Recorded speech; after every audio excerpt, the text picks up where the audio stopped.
Good afternoon, good morning, or good evening, depending on what time it is when you are watching this video. For me, it is late afternoon on a beautiful spring day here in central Ohio.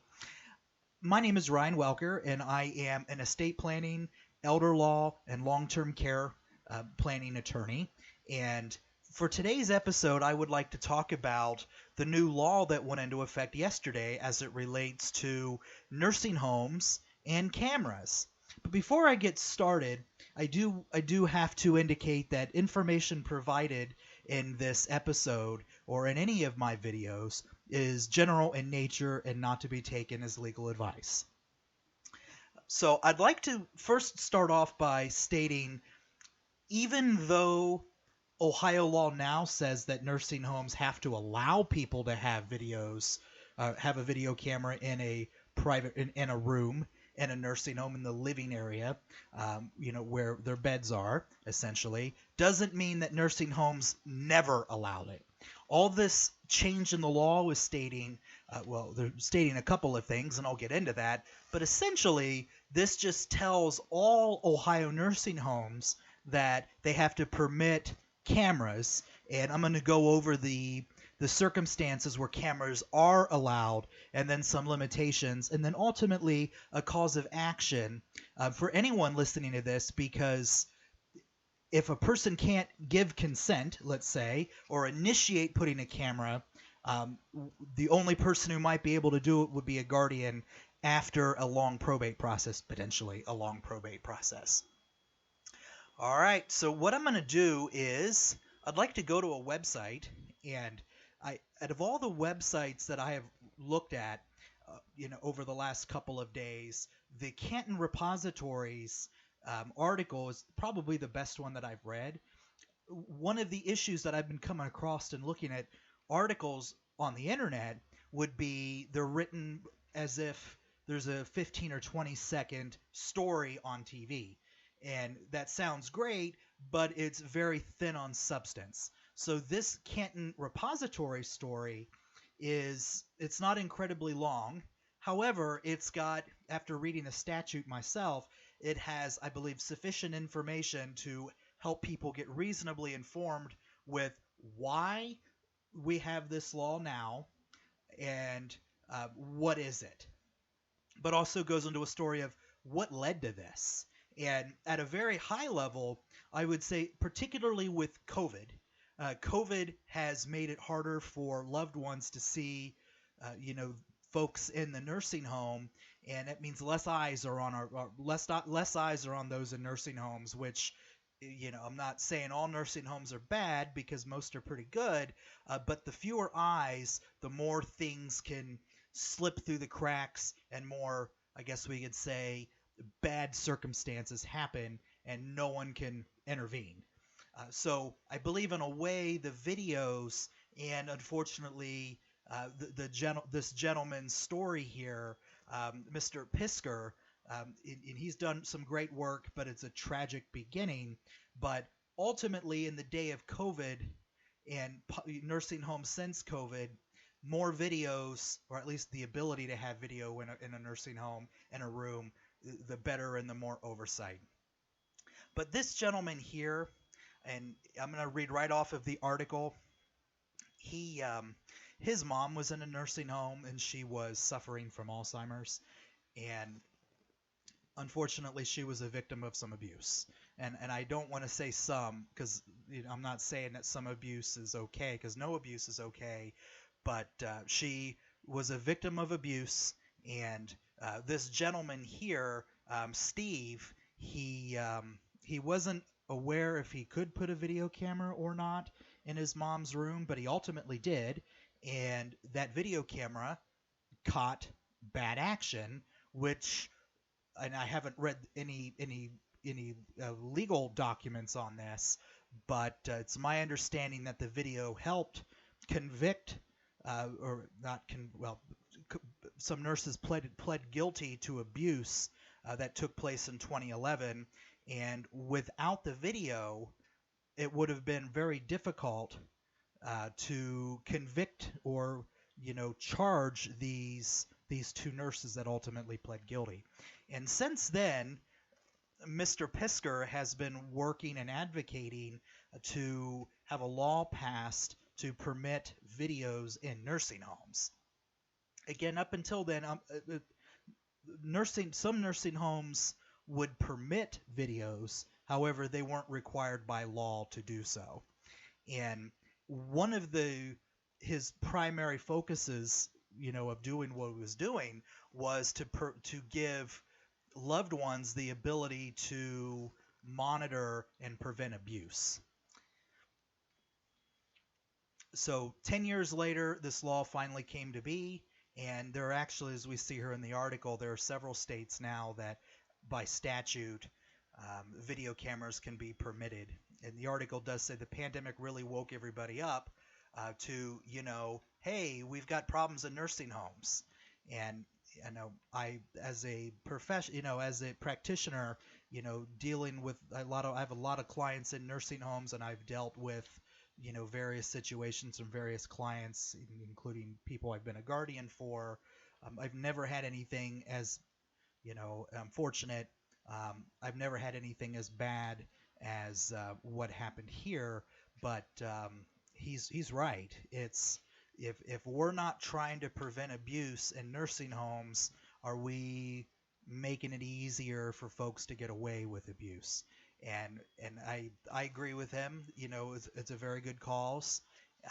We want to try to clean up as many problems in nursing homes as possible, and the videos would be a tool for doing that. And what I mean by a tool is when if you discover an issue in a nursing home, there are several ways that you can advocate for somebody, and it's actually in line with some guardianship rules. But again, I'll have to get to the statute of where guardianship fits into this. But in my first episode, I talked about some guardianship reporting requirements if there's abuse, if there's exploitation, and there's always adult protective services. You can always make a complaint there. If they're in a facility, the ombudsman is probably a wonderful resource. And then if there's actually a guardianship, you can file a complaint and report it to the probate court and see what they're willing to, what they're going to escalate the situation to. But ultimately, there are ways to complain, and complaints are, we need them in the system, because if we don't have a way to complain, and particularly if we don't have a way to document, then how are we going to actually make any differences? So it's an addition with the videos. It's an addition to the advocacy tools that all of us have. And I will say, not everybody has the luxury, even before COVID, not everyone had the luxury of seeing their loved ones 24/7.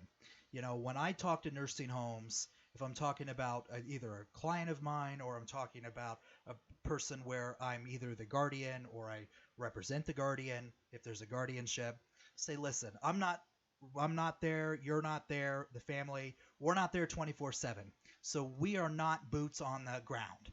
So we don't get firsthand information, particularly as it relates to bad things that might be happening. So the video, it is real time, so that only helps, again, with the advocacy. I'm not going to get into the statute in this article. I've actually got the statute here, and this just shows you kind of what it is. And whenever you see underlined language, it's new language. And the name of this bill is we see it here. It's known as Esther's Law. That was his mother's name, was Esther. So it's called Esther's Law as it relates to videos. And I'm going to run real quick through this. When you're picking between what we're looking at here as a primary source, the actual statute, always take a statute, take that as priority over what a newspaper article is. Now, again, the Dayton Repository article here is Canton Repository, I'm sorry. It's very good, in my opinion. It's very good. I read the statute first, then I read the article. It's very good. But I'm going to go through the big highlights from my vantage point after reading this statute. It went into effect again 2 days ago, and I'm not going to show you all of mine. I've got a lot of notes on here, but I've got it broken down into 5 main points. The first one is that a resident or a resident's guardian or attorney in fact may authorize a video camera or what they would call an electronic monitoring device in the resident's room in the long-term care facility. Now, that's important. Some newspaper articles had said as broadly as the family can do this, but that's actually not in the law.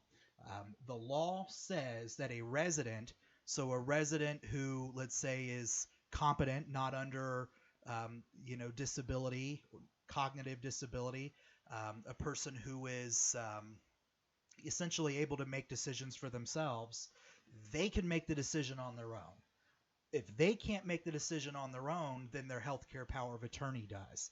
And that's a very important distinction because this statute does define what a attorney in fact is. And it's when we get into definitions on a statute, these are the definitions that relate to everything. So I'm going to go to the top here. An attorney in fact means a person designated by a durable power of attorney for healthcare. So a healthcare power of attorney can authorize having a video going into someone's room. Let me be clear on this.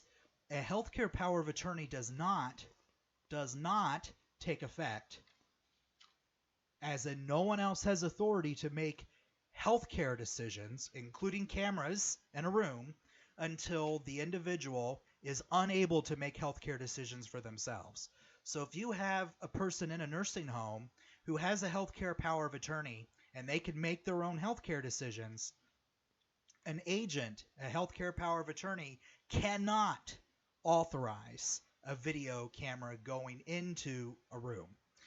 The next thing that it says is that if the person can't, so think even if you have a power of attorney before it's implicated, before it comes into force, because you're competent, if the agent healthcare power of attorney can't do it or it doesn't exist, then a guardian does it. Now, in order to get a guardianship, there's a longer legal actually it's probably a 2 or 3 month process with court involvement to designate who a guardian is after determining the person's incompetent, as in unable to make informed decisions, that there's no alternative in place, which could mean no healthcare power of attorney in this context. There's some other ways to avoid a guardianship, but are actually related to the camera issue. I'll keep this on the camera issue. And then that the person applying is suitable. So some articles will say the family can do it, but that's not correct. Family might be the ones doing it, but it would be the family in the context of the power of attorney, or if there is none, a court-appointed guardian who could be a family member. So that's an important distinction. The second big thing would be the cost of the device and the cost of installing, maintaining, and removing the device should be paid for by the resident or the resident's guardian or attorney in fact. Again, the same thing. It's not a duty of the nursing home to pay for the camera. And the cost of installing, which also means they might pay someone to install it, but that payment is not from the nursing home. It's not clear on if the nursing home will install it. They're almost indicating that if they do, they can charge you for it on the invoice. That's not really clear about the actual installation, just the cost of the installation. The third point is actually a really big point. I think it is the biggest point of all of this, and that's consent. So the person whose room it is, they have to consent to the camera being on.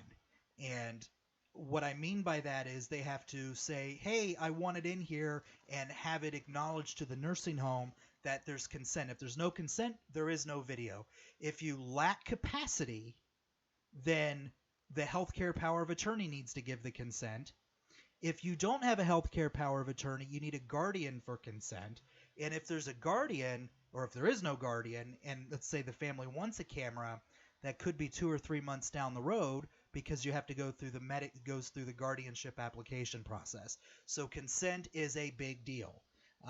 Arguably, and the statute doesn't say this, however, there's also, you can withdraw your consent. And as a practitioner, I'd be interested to know, what will nursing homes do when a person makes their own choice because they're competent, and let's say even their power of attorney says, okay, keep the camera in. But let's say there is no power of attorney, healthcare power of attorney. The person loses capacity when they authorized a camera in there.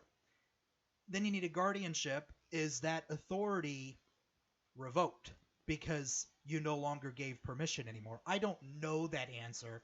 I would hope the cameras can resume. However, who can give consent to the camera being in the room? Nobody outside of a guardian. And the guardian is going to be several months down the road. So that's the consent issue. If you lose capacity, is the consent gone until the agent, healthcare power of attorney, if there is one, starts to act? Or is it revoked until it can be reinstituted at the request of a court-appointed guardian? These will have to be ironed out, and it'll probably, I don't know how that'll work. The next part of consent relates to roommates. Your roommate, if let's say you or your loved one, let's say you're in the nursing home, if you've got a roommate, that roommate, before you can have a camera in your room, has to approve having the camera on. And that only makes sense. Unfortunately, most Medicaid facilities have shared rooms, and Medicaid pays most long-term care expenses. But a lot of times people are in nursing homes with complete strangers. They won't be strangers for long. They will get to know each other. And nursing homes do pay attention on who they group together. They do a pretty good job of making sure they get along and they have similar interests. And so they work hard at making sure the roommates are compatible.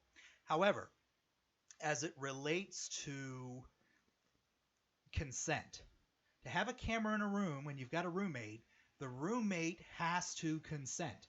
And if the roommate can't consent on their own, then that means their healthcare power of attorney has to consent. And if they don't have any of that, their guardian does. So if there's no healthcare power of attorney and they don't have a guardian, you're not going to get consent for a camera until a guardianship is even there. Consent from your roommate to have a camera there. Now, the statute does go on to say that there can be some conditions on a camera with a roommate, such as don't point the camera a particular way, don't point it at the roommate. And let's say that doesn't work. The statute does go on and say that the nursing home has to, and I want to make sure I get the right language on this because, again, being a lawyer takes all the fun out of everything. But the exact language would be, if the other resident does not give consent and there are no conditions provided, that the facility shall make, quote, a reasonable attempt to accommodate the resident wishing to conduct authorized electronic monitoring. So reasonable attempt to shuffle residents around to make it work. Well, I had said a couple minutes ago that nursing homes they put a lot of pride in making sure roommates are compatible with each other. Well, what happens if there are no other alternatives for this person to go? You can't move the other person out, bring the other person in, all kinds of, what is reasonable? It says reasonable attempt to accommodate. If you can't reasonably accommodate, and that's a question of fact, but let's say in all reality they can't accommodate, there's going to be no camera. And I think you've got some advocacy to make, and if that's a huge problem, maybe looking for another nursing home might be appropriate. Another important thing would be that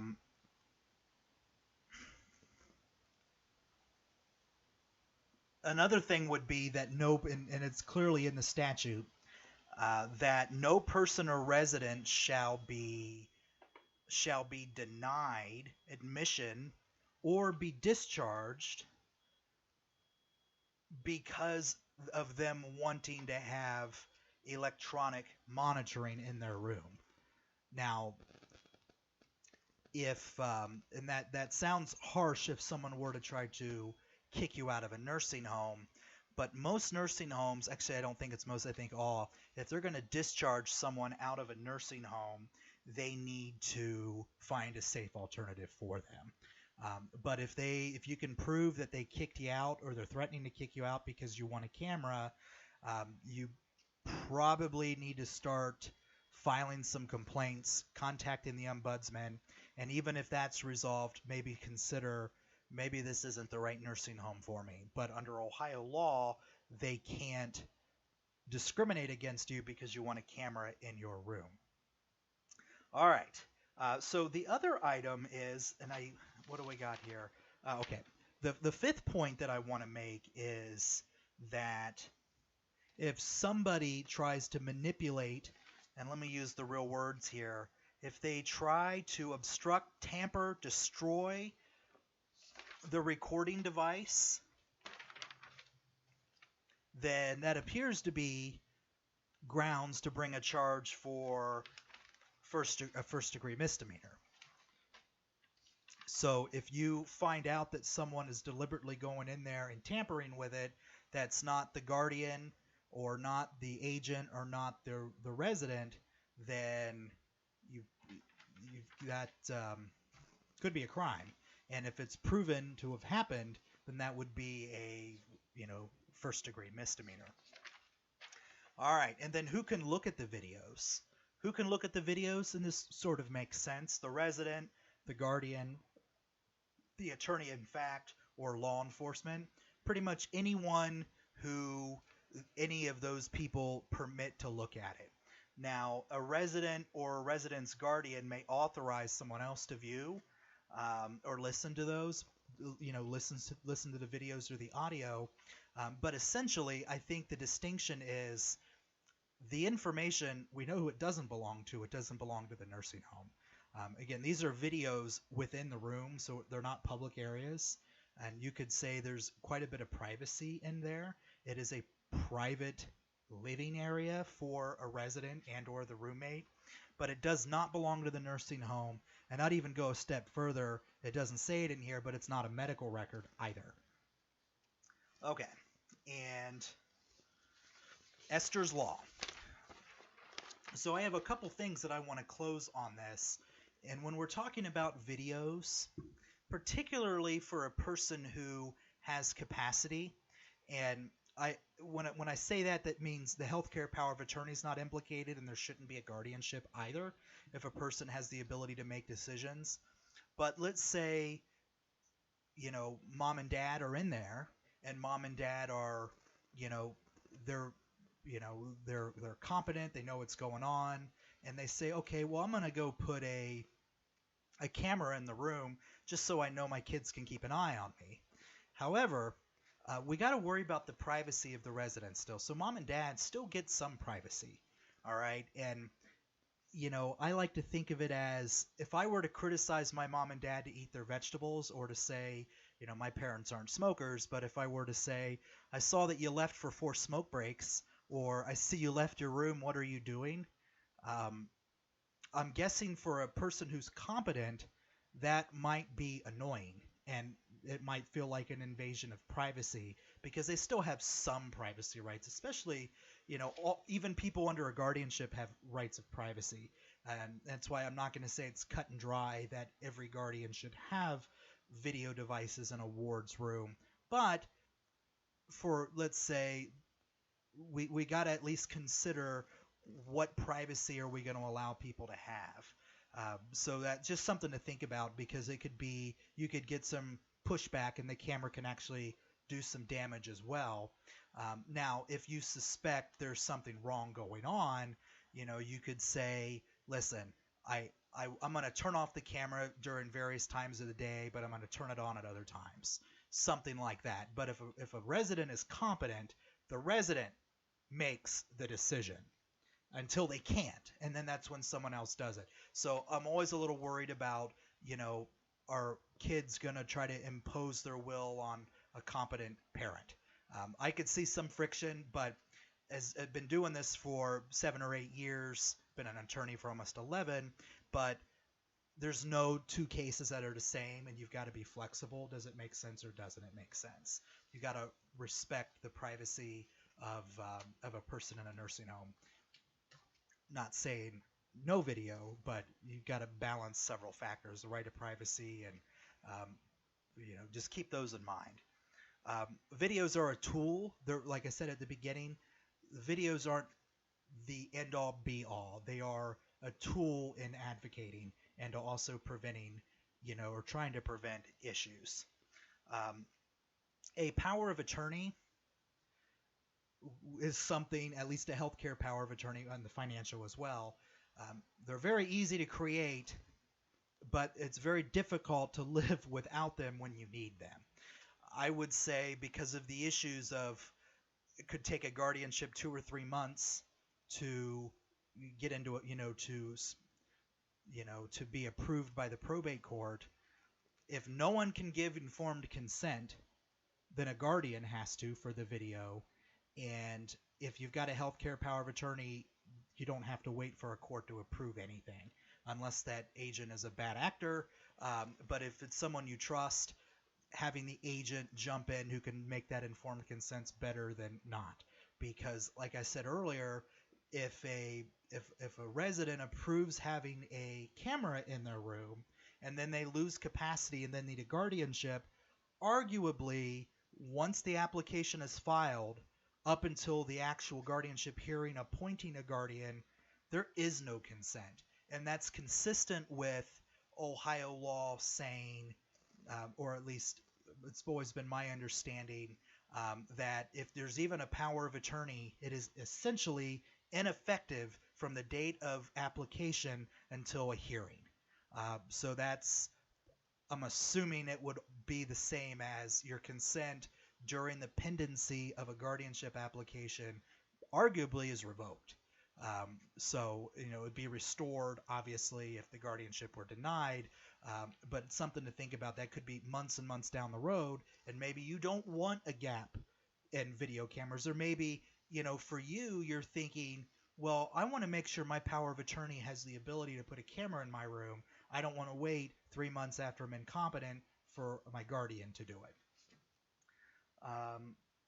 Okay. And there is a little bit of overlap. Again, this is guardianship items, and I talked about guardianship in my last episode, and I talked about some of the rule changes taking effect on July the 1st. And just to show you how they do relate, again, if you have a healthcare power of attorney, a guardianship shouldn't even be considered unless, some odd things happen. But the guardian is obligated to shall immediately report to the probate court or adult protective services or the long-term care ombudsman, again, when applicable, any allegations of abuse, neglect, or exploitation. So under a guardianship, it would be, I guess, nice if you've got the video to go along with your complaint. But if you don't, here's my point, even if you don't have the video but you suspect it, you have a duty to instigate something, as in start a process to report abuse. Any allegations of abuse, neglect, and exploitation. And I would say, if you have any inclination that it's happening, I think a guardian would have to report that. And if you don't, and the court finds out, they might say, well, what took you so long to do something about it? So that's in there. And I would say these rules, if you're acting as a healthcare power of attorney, again, a guardianship's not needed, I would say just reword this paragraph to say a healthcare power of attorney shall report to adult protective services or the long-term care ombudsman or law enforcement abuse, neglect, and exploitation. With or without a video, with or without a guardianship. That's probably a good rule of thumb. I know I would. And if, to show also the court taking this a little more seriously with abuse and neglect, and I say the court because the rules of superintendents are Supreme Court rules that apply to guardianships all over the probate courts all over the state that administer guardianships, and that's where guardianships are created. They're adding to their education abuse, neglect, and exploitation training to go with the 6 hours. So ultimately, I think the videos are good. I think the consent is interesting. The consent will be something you're going to want to be very careful with because, or certainly nursing homes will be incredibly careful about it. It's the consent of the resident, consent of the